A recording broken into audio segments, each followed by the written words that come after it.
Hey everybody, how's it going? Glad to have you here. Today we are going to discuss something that usually goes around a lot in the internet is it really better to buy a used car? The answer might surprise you. So let's get started.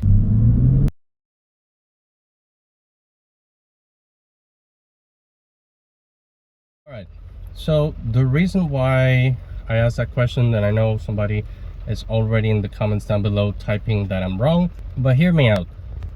See, what sparked this video was this tweet from car dealership guy. I follow him for insight. He's really good for industry insights, and as you can see, the difference between new and used APRs is quite big. And right now I'm going to show you that because the difference in interest rate is so wide, you're actually better off buying new, even factoring in like, oh, I save on depreciation and whatnot. You're gonna see that if you buy used at current interest rates, you're actually paying the same thing as a new car because the incentives are that good. Now, one disclaimer here, because I know people are gonna bring up, if you're going to buy a beater car that's 100,000 or even 80,000 miles, then yeah, you're better off buying used because the savings are significant.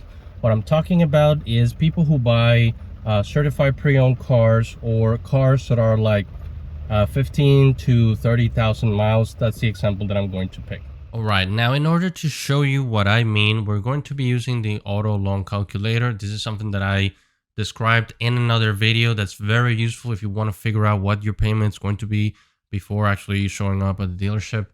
And we're going to grab what I pay for my car. Just here's the window sticker because I pay MSRP. And we're going to compare it to this car that I found on Car Gurus. It doesn't have all the packages that mine has. I actually couldn't find one that has all the packages that mine has. So what we'll do is we'll adjust and we'll delete all the packages that mine has that this one doesn't, just so everything is equal. Now, the packages that this one have, it looks like it has the navigation package. It doesn't have the blackout package. It doesn't have the handling package. How do I know that? Because if you scroll through the pictures here in the dash, if I bring the picture a little bit closer, you can see that it doesn't say custom. It doesn't say Sport Plus. So it doesn't have the handling package. However, if you are looking at a used Lexus IS and you want to know if it has the handling package, and doesn't have pictures of the inside, but it has a picture under the hood, you can see that if it does have actuators on the struts in the front, then that means it has a handling package, because that's pretty much what it does. Now, this one also doesn't have the triple LED beam front light. So if we take that out of the MSRP of my car, you can see all the prices here if you want to do the calculation yourself. It came out to be 50,200. So if I would have bought a new car that was equal to this one, it would have been 50,200, including the delivery and handling. So we're going to input that into the calculator and we'll see what it comes up with. Now, before we go into the calculator, just wanted to show you that I actually grabbed a car that it's in very good condition. It's just one owner, no accidents, clean title. And you can see that the APR that they offer, like I know that you can get actually higher APR or lower depending on your credit, but we're using averages. This website usually gives you average. So I input a good credit score and 48 months, which is also the amount of time that I'm financing for.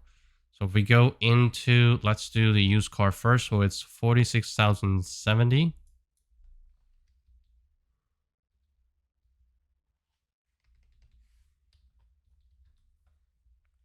For 48 months, and we're going to do the interest rate, so it's 9.59. Everything else is equal. Down payment, it's in Texas, and this is the sales tax, and this is the doc fee. Everybody has to pay sales tax, everybody has to pay doc fee, and let's assume you're putting down 10,000. So we calculate, and as you can see, it comes out to a payment of $907 a month, and you will end up paying for the whole car. If you pay the whole loan for the 48 months, you're going to pay $56,700.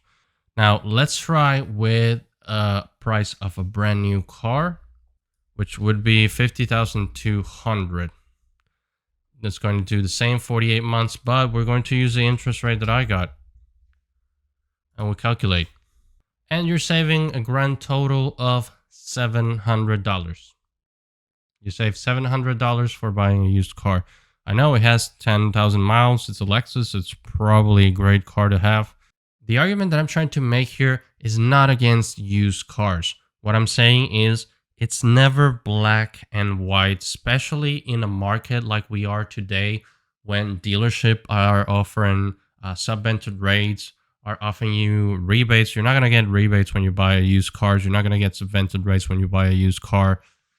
And once again, I'm not saying that you shouldn't buy a used car. I'm telling you to look and research and make sure that you're actually saving money, because as you can see here, you're actually not saving that much because the interest rate with the other one is so high that you're saving only $700 for buying a used car.